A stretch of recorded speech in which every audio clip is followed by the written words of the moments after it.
Bonjour à tous, je suis Alexandre Marotel de l'agence Tweno. Aujourd'hui, on va parler ensemble de content spinning.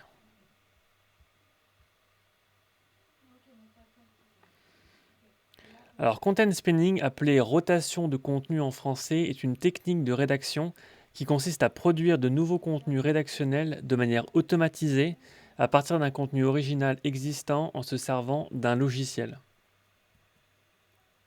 Donc là, je voulais notamment vous donner un exemple très rapidement concret de content spinning. Alors ça, c'est un peu un outil qui est un peu à l'ancienne. Maintenant, les content spinning sont bien plus poussés, mais c'est pour vous donner en fait un cas compris et un exemple. Du coup, vous voyez, au niveau du fonctionnement, ça va être notamment avec il y aura des accolades qui vont être présents avec les différentes valeurs qui vont finalement être spinnées. Donc là, vous voyez par exemple chat, chien, cheval, et ensuite la même chose, même principe, donc accolade avec le verbe, court, galope, trottine, et dans, et ensuite même principe, la prairie, le champ entre accolades. Et du coup, on va lancer le logiciel et donc ça va mouliner. Et du coup, automatiquement, ça va nous produire des phrases du style le chat, donc du coup, court dans la prairie, le chien galope dans le champ et le cheval trottine dans la prairie. Et du coup, ça nous permet, en fonction du nombre de mots qu'on a ajoutés, d'avoir du contenu qui va être unique, entre guillemets, même si c'est généré automatiquement et ça va être du contenu unique qui va être proposé. Après, ce que vous pouvez voir directement avec ce premier exemple, c'est que effectivement, par exemple, si on a le chat trottine dans la prairie, admettons, ou dans le champ, ou galope, bah, on voit bien en fait que là, par exemple, le terme galoper, c'est beaucoup plus pour les chevaux que pour les chats en fait. Du coup, forcément, même trottiner. Du coup, bon voilà, on peut arriver très rapidement en fait à faire des contresens sur le type de contenu qui est spiné. Donc du coup, c'est vraiment ça en fait tout l'aspect, le challenge en fait quand on fait du content spinning. Alors, à quoi sert réellement le content spinning? Donc du coup, ça permet de créer en fait très rapidement et à des coûts réduits du contenu donc du coup textuel qui va être relativement différent, hein. On réinvente jamais complètement la roue parce que forcément les termes vont revenir. Mais du coup, voilà, ça permet de créer quand même un contenu relativement différent, disons. Et ça, en fait, c'est plutôt positif. Alors, pourquoi est-ce que c'est mis en place? C'est vraiment à but, vraiment pour, entre guillemets, contenter la plupart du temps les moteurs de recherche, même si ça peut, dans les normes dans les règles de Google, on va voir ça par la suite, c'est pas forcément quelque chose qui est très recommandable. Donc, qui utilise le content spinning? Donc, ça peut être par exemple pour aider les rédacteurs web, hein, notamment par exemple sur certains types de contenus, je pense notamment aux fiches produits. Et bien, du coup, ça peut permettre d'être beaucoup plus rapide. Les webmasters, les propriétaires de sites web également. Donc, notamment voilà, pour les fiches produits, ça revient énormément quand on a une dizaine de fiches produits, ça va, mais quand on en a des milliers, voire des centaines de milliers, forcément, au bout d'un moment, automatiser le process semble être quelque chose de relativement compréhensible en fait. Et ensuite, des agences également qui désirent diminuer le coût de la rédaction web. Donc les avantages du content spinning, donc c'est en termes d'énergie dépensée, hein, très clairement, vu qu'on va automatiser ça avec des logiciels, ça va être du temps humain également qui va être susceptible d'être réalloué autre part. Donc il y a vraiment une partie d'énergie à proprement parler. Ensuite, il y a vraiment forcément, hein, le principe de rapidité. Vu que c'est un logiciel, forcément, la machine va travailler. Et pour ce genre d'activité ou ce genre de demande, finalement, les logiciels vont beaucoup plus vite que les hommes, bien évidemment. Donc voilà, il y a vraiment une vitesse d'exécution qui est accentuée. Autre point non négligeable, hein, c'est vraiment le prix. Forcément, plutôt que de payer un rédacteur, c'est sûr que si on paye si alors, soit on crée son propre logiciel pour faire du content spinning, soit il y a également des choses qui peuvent exister en ligne. Après, il y a également des logiciels, hein, qui permettent de le faire de manière extrêmement poussée.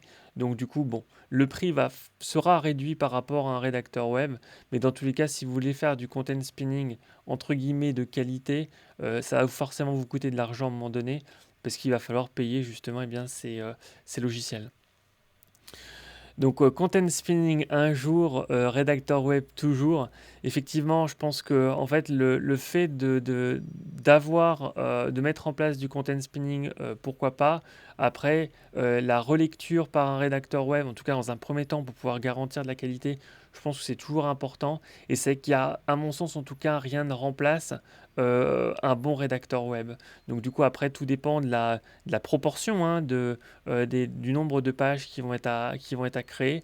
Mais sur des e-commerce de taille, disons, soit petite, soit moyenne, il y a vraiment possibilité, avec un vrai travail rédactionnel, de faire la différence et en termes de conversion, etc.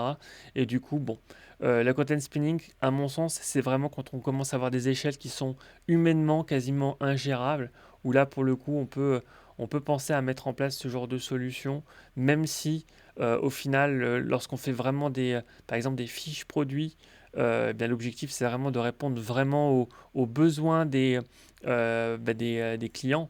Et du coup, chaque produit peut avoir justement, bien, une utilité bien particulière. Et donc du coup, c'est très difficile à spinner également. Donc bon, voilà.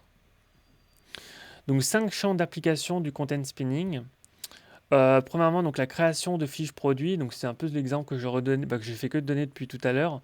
Mais effectivement, en fait, par exemple, sur des produits comme des t-shirts, bon bah voilà, c'est vrai que si jamais il y a que le logo qui change et que la matière est toujours la même, que les couleurs sont finalement toujours les mêmes également reviennent, c'est assez difficile d'être original, même si justement, en fait, il faudrait vraiment réussir à appuyer sur le côté, originalité du produit à proprement parler. Donc c'est vraiment ça également qui peut faire la différence d'un point de vue marketing. Mais souvent, voilà, le content spinning peut être appliqué sur des fiches produits. Des pages également de localisation. Donc par exemple, si vous êtes localisé, je sais pas moi, à Paris, à Marseille, à Lyon, etc. euh, Pas mal d'agents justement proposent ça, de spinner ce contenu-là pour pouvoir être bien référencé, ou en tout cas référencé sur des lieux bien particuliers. Après, c'est toujours pareil. Le content spinning permet de faire des choses après à grande échelle. Après, si vous en avez la possibilité, avoir des rédacteurs qui font vraiment le travail, ça, d'un point de vue de la valeur ajoutée, on est quand même sur un autre niveau. Même chose, alors, par exemple, sur une pratique de cocon sémantique ou de silo sémantique. euh, du coup, eh bien, ou de cluster, hein, c'est d'ailleurs la vidéo que j'ai fait précédemment. N'hésitez pas à aller la regarder. Du coup, eh bien, voilà, parfois, vu qu'on va créer pas mal de contenus, notamment des contenus filles, eh bien, du coup, automatiser ce process-là avec notamment du content spinning, ça peut être quelque chose d'envisageable. Après, encore une fois, tout dépend de la thématique, tout dépend des sujets. Le content spinning, finalement, peut s'appliquer, mais dans certains cas extrêmement précis. Et encore une fois, il faut que ça soit bien fait. Et enfin, content spinning dans la création de backlinks, donc notamment par exemple, si vous avez des annuaires, effectivement, vous pouvez réussir à prendre de l'information qui va vous être, soit donnée, soit proposée, soit scrappée, et ensuite, eh bien, vous allez pouvoir créer justement, eh bien, des scripts potentiellement qui vont vous permettre de faire du content spinning. Donc voilà, ça peut permettre d'être une bonne façon, ou une façon, plutôt pas une bonne façon, mais une façon de faire de la création de contenu. Alors également sur soit les réseaux de sites, soit les réseaux, soit les sites satellites. Donc là, on est vraiment sur quelque chose qui est beaucoup plus grey hat foncé, disons, voire black hat. Du coup, euh, effectivement, vu que c'est des sites finalement qui ont assez peu d'intérêt en termes de conversion, et que l'objectif c'est entre guillemets du remplissage, le content spinning peut à ce moment-là rentrer en ligne de compte pour aider en fait. Après, moi, c'est pas forcément vers quoi j'ai tendance à tendre dans mes pratiques SEO, mais c'est des choses qui peuvent être faites. Donc, est-ce que le content spinning, finalement, c'est une pratique qui est white hat ou black hat? Alors, c'est un peu délicat de répondre à ça parce que c'est vraiment, pour le coup, pour moi, c'est vraiment entre les deux. Euh, très clairement, d'ailleurs, je vais parler de Google par la suite, mais voilà, pour Google, en fait, le content spinning, c'est clairement pas quelque chose qui est recommandable. Après, pour autant, c'est pas le pire, entre guillemets, du Black Hat, mais voilà, c'est pas une bonne pratique. Donc, pour le moteur de recherche, finalement, l'objectif, c'est d'avoir du contenu qui soit qualitatif, vraiment unique, et qui ne soit pas justement, eh bien, la résultante d'un spin, en fait.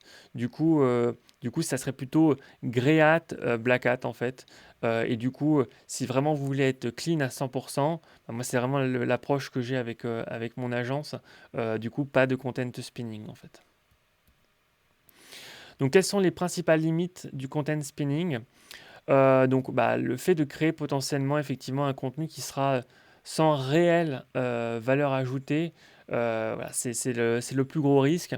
Le deuxième risque, c'est le taux de similarité en fait, hein, bah, le fait qu'on ait potentiellement un contenu qui soit quasiment duplicate en fait, hein, parce que bah, au niveau des termes, par exemple, si vous voulez vraiment que ça spin correctement, il faut avoir beaucoup de variantes en fait sur les mêmes mots, et finalement avoir autant de variantes, bah, ça rend par exemple bah, des choses simples, mais comme par exemple la conjugaison ou les accords extrêmement complexes en fait au sein d'une phrase.